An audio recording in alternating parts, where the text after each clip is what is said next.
Estamos de volta no nosso Sem Tabus. Boa noite para você. O que está chegando agora, deixa eu te dizer, a nossa conversa hoje gira em torno do empoderamento feminino e a fragilização masculina. Mas, para essa conversa fluir, é muito bom ter você aqui. Quer participar?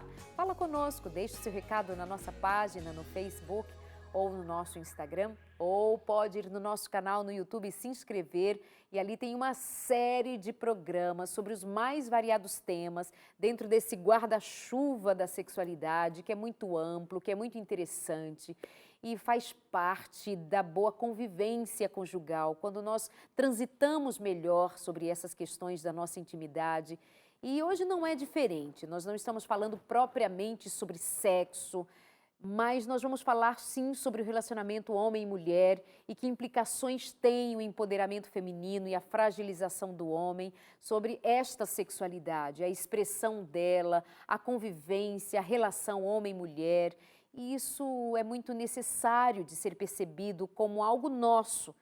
Nós não estamos falando de algo que é para os outros, isso tem a ver com todos nós. Tem a ver com você que está casado há muitos anos, tem a ver com você que está casando agora, que está por casar, tem a ver com todos nós, que estamos ouvindo dos mais diferentes discursos, que tem ouvido das mais diferentes opiniões sobre o que é ser mulher, como a mulher se porta. Sabe que temos ouvido? Que homem só serve para fazer filho, para dar prazer, se a mulher quiser filho. Ela, em querendo prazer, somente prazer, ele serve para isso, para mais nada. Então você vê que às vezes o nosso empoderamento, as nossas conquistas, está nos separando, nos dividindo em vez de somando. É nessa direção que nós queremos seguir. E aí, trazendo o contexto da história, para nós entendermos o que está acontecendo comigo enquanto mulher, com você enquanto mulher, e o que nós estamos fazendo com os ganhos. Às vezes nós estamos sem perceber que do nosso lado tem algumas perdas importantes, mas é só saber ajustar para tomarmos o prumo certo, tá bom? Então vamos que vamos com a nossa convidada de hoje, que é Judá Linhares. Ela é psicóloga, é palestrante, uma pesquisadora dos temas da saúde emocional, do desenvolvimento da mulher, da família, atende casais, adolescentes, jovens, extremamente bem preparada, há 25 anos como profissional da psicologia, hoje aqui conosco atendendo o nosso convite no Sem Tabus. Retomando a pergunta que estava sendo respondida a respeito dessa fase da mulher no desenvolvimento. E aí você estava me dizendo que numa linha do tempo é como se a mulher tivesse chegado na pré-adolescência. E que nesse momento, como é que ela age? O que está acontecendo com ela? Isso. Então, na pré-adolescência, ela começa a acordar, né? Igual a gente estava falando no programa anterior, no bloco anterior, que com a saída dos homens para a guerra, ela entra no mercado de trabalho. Claro, igual você falou, teve perdas imensas. Claro. Mas para a mulher, no sentido do empoderamento, dela se perceber como alguém capaz, né? Foi muito positivo, porque ela começa a ver que ela dá conta de cuidar da casa, porque os filhos ficaram. Exato. Os filhos ficaram. Então, ela tinha que dar conta para gerar a economia, né, essa exigência que havia, e ela tinha que cuidar da casa, cuidar daqueles filhos. Então, ela começa a acordar para a importância, para o papel dela e para a capacidade dela, para a capacitação dela de gerenciar uma série de coisas ao mesmo tempo. Então, ela desperta. A partir do momento que os homens voltam da guerra, né, e voltam para o mercado de trabalho, algumas mulheres voltam para casa, só que elas voltam mais fortalecidas, mais conscientes do papel dela, da capacidade dela, e outras não voltam, permanecem, né, ali trabalhando fora, trabalhando em empresas, em indústrias, enfim, né, nas fábricas. Aí o que acontece, né? A gente começa a ver que surgem algumas mulheres pensantes, aí eu vou pontuar a Simone de Beauvoir, né, que é uma mulher que começa a falar de papéis femininos e masculinos como aprendizagem. A gente vê, a gente sabe que a questão do voto, do sufrágio universal também foi algo muito importante na conquista feminina. No Brasil se deu com Vargas, né, em 1932, se eu não me engano. Então, Veja, o trabalho devolve a ela autonomia, o voto devolve a ela fala, a capacidade de influenciar no rumo de um país. Então, ela não está mais na carona do marido, cuidando dos filhos. Ela começa a entender que ela também tem uma participação muito importante, porque ela pensa, né? E ela começa a influenciar. Mais para frente, um pouquinho, a gente vê na década de 50 e de 60 que ela queima os sutiãs. Isso é muito representativo. Por quê? Porque quando você tira o sutiã, que é algo que te aperta, naquela época era o espartilho, né? Que era algo que te sufocava, que te apertava, e você fala, não, agora eu sou livre.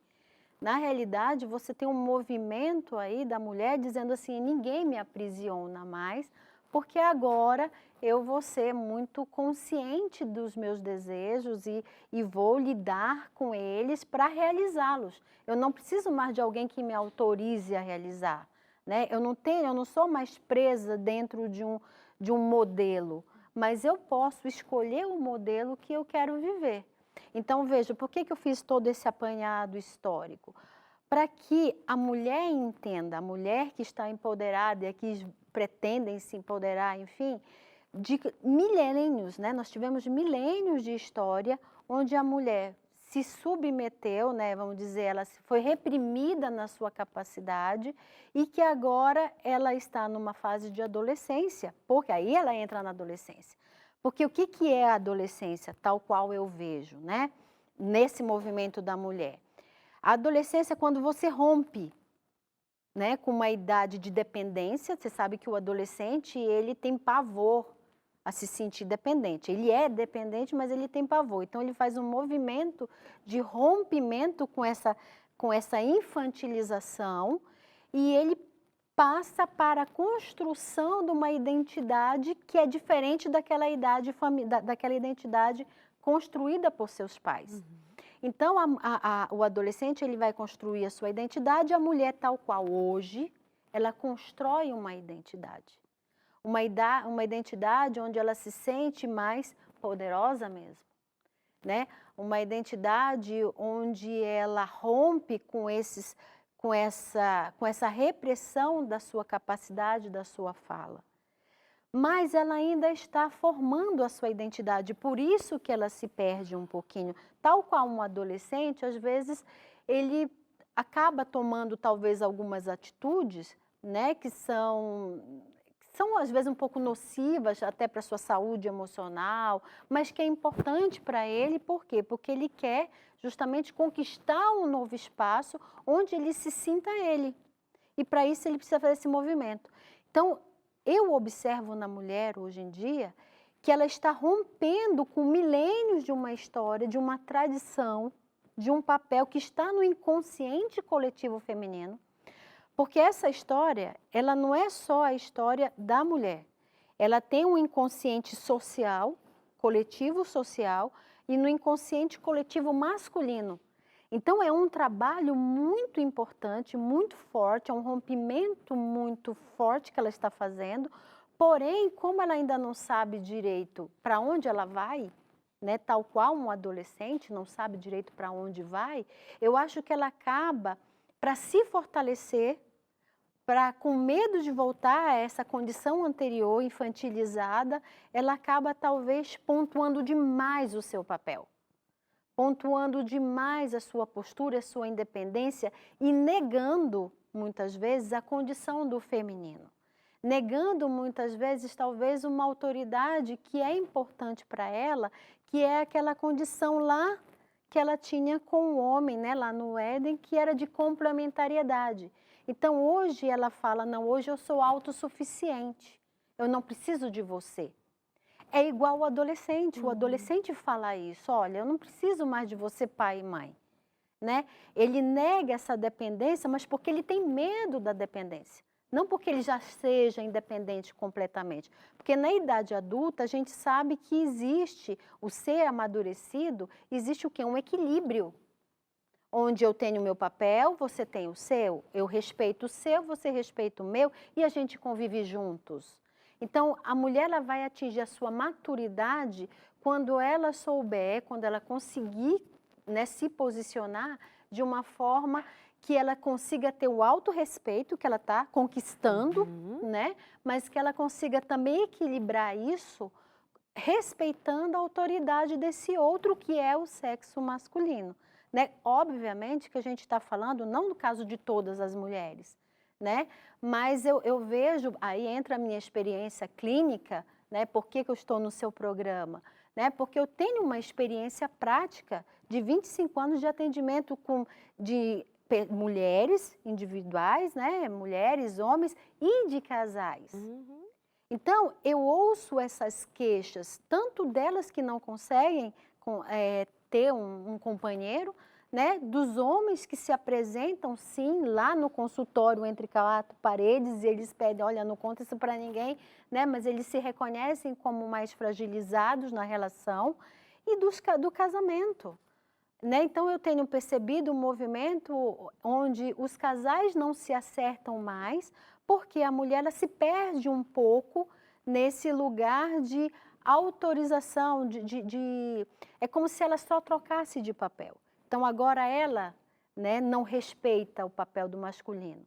Mas eu tenho a impressão que ela faz isso porque ela ainda precisa se autoafirmar como alguém de valor e de respeito e de capacidade. Só que não tem a maturidade para saber administrar e perde a mão nessa dosagem. Isso. Ao dizer isso, você certamente está afirmando que estamos fazendo isso sem ter noção do que estamos fazendo. Nós estamos apenas respondendo a um movimento que já vem acontecendo há algum tempo. Por exemplo, será que essa mulher tem noção, essa mulher que está se empoderando ou está empoderada frente a quem ela já foi, que era nada, que não tinha voz para nada, não podia fazer nada. Essa mulher hoje, será que ela tem noção de que a atitude dela, agressiva ou rebelde, como a gente se aplica aos adolescentes, está trazendo algum tipo de prejuízo para a relação marido-mulher, para a relação casal?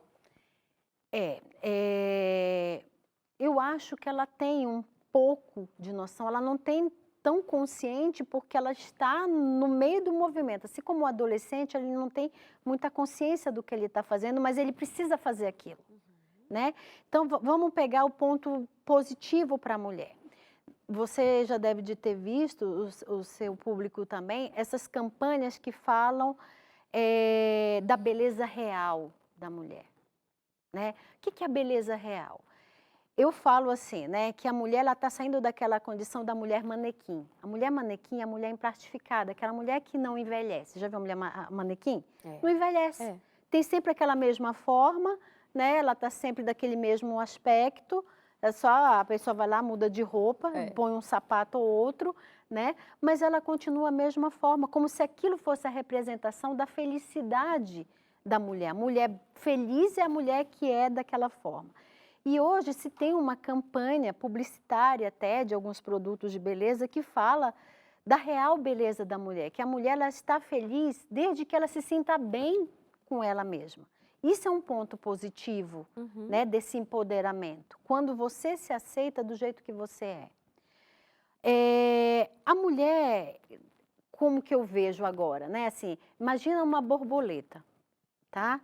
Nós estávamos numa fase de a gente sempre foi uma borboleta. A gente sempre foi uma borboleta desde que Deus nos criou. Mas nós entramos numa fase durante milênios de encapsulamento, né? Nós estávamos dentro do nosso casulo. E agora a gente saiu do casulo. E o que uma borboleta faz quando ela sai do casulo? Ela vai voar, né? Então, a mulher, ela está voando, e aí nesse voo dela, ela não sabe ainda direito os limites. Então, quando você me pergunta, ela tem consciência do que ela está fazendo? Eu acredito que ela tem a necessidade de fazer. Algumas até têm, pelo menos o que eu percebo lá no meu consultório, que são algumas que até se perguntam assim, mas você acha que esse meu jeito está assustando um pouco? Essa pessoa que eu quero conquistar. Então, eu acho que ela já está fazendo uma relação. Mas é muito importante, ainda para a mulher, ainda tem sido importante o voar, o descobrir, né? E parece que ela não tem limites, não sei se você já percebeu com as suas convidadas aqui, do tanto que elas falam, existe mulher hoje em todos os lugares, é mulher presidente, tem mulher como nas corporações, né? A mulher corporativista, mãe, enfim. Qual é o nosso limite, Daleide? Parece que nós não temos, a gente acorda de manhã, a gente cuida do trabalho, cuida da casa, cuida do filho, a gente vai acordar, vai fazer palestra, vai dormir sei lá que horas. Então parece que a gente não sabe o limite desse teto, se é que tem um teto, né? E aí a gente vai nisso e a gente ainda está nessa fase de descoberta, eu acho que a mulher, ainda falta a mulher descobrir qual é o limite dela, aí entra a questão da relação, né? Numa relação, até onde vai essa questão do poder da mulher numa relação entre quatro paredes?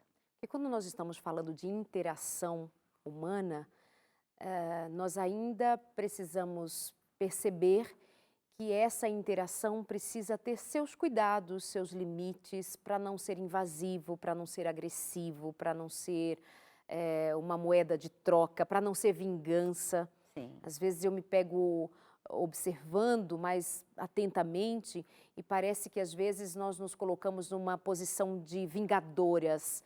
Foram anos, centenas de anos que me fizeram isto e isto, agora vou revidar.